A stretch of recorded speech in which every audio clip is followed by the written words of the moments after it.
So mga tol, matapos nga po nating maibalita na ang magsisilbing sparring partner ni Marlon Tapales ay itong world title challenger na si Vincent Astrolabio na gagawin daw sa susunod na buwan sa Baguio City.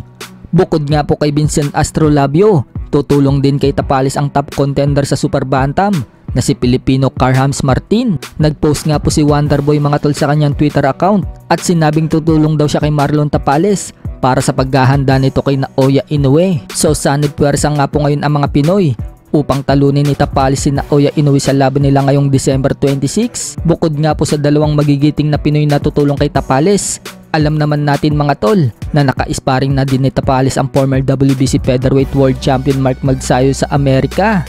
Bukod dyan, puro Pinoy din ang kasama ngayon ni Tapales sa Amerika na tumutulong sa kanya para sa pag-prepare sa laban niya kay Inoue. Tulong-tulong nga po ang mga Pinoy mga tol para talunin itong binansagang monster ng Japan.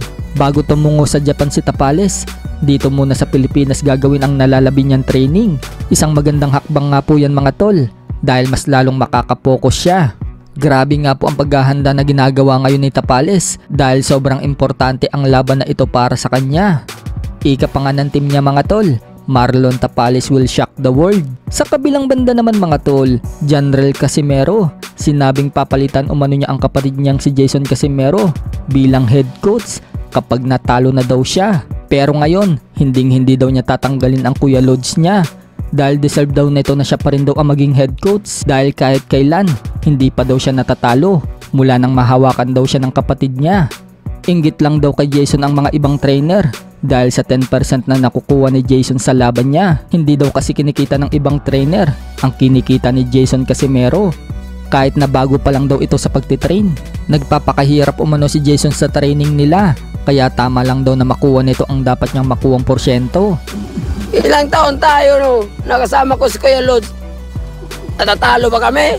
Dapat kung natatalo kami, sabihin mo, oh, palitan mo na yan, natalo ka na ni Kuya, ni ano. Dapat ganun. Oh, pag natalo kami ni Kuya Lods, palitan natin.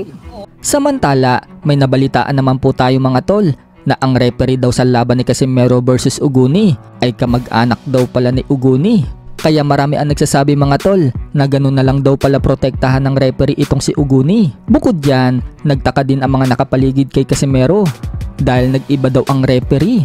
Ayon kasi kay Popsi Kultura, noong nasa locker room pa daw sila, may pumasok daw na referee na maitim at nagsabi kay Casimero ng mga rules na mga bawal na gawin.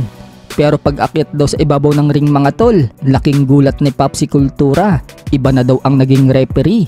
Ang pumasok na referee sa dugout ni Champ, yung itim di ba na matangkad? Yung nag-referee kay Vince Paras. Vince Paras pumasok, oh. Yun ang pumasok sa dugout at nagpaliwanag kila Champ, di ba ganyan yan? Kung sino yung magre-referee, papaliwanag yung mga rules niya. Tapos sinabi niya, ako magre-referee sa inyo, ito yung rules, bawal yung ganito, bawal yung ganan. Ang nag-translate pa noon, nandun si Katman ni Alas, si Coach Rais. Nagulat na lang ako, nangayon ko na lang naalala.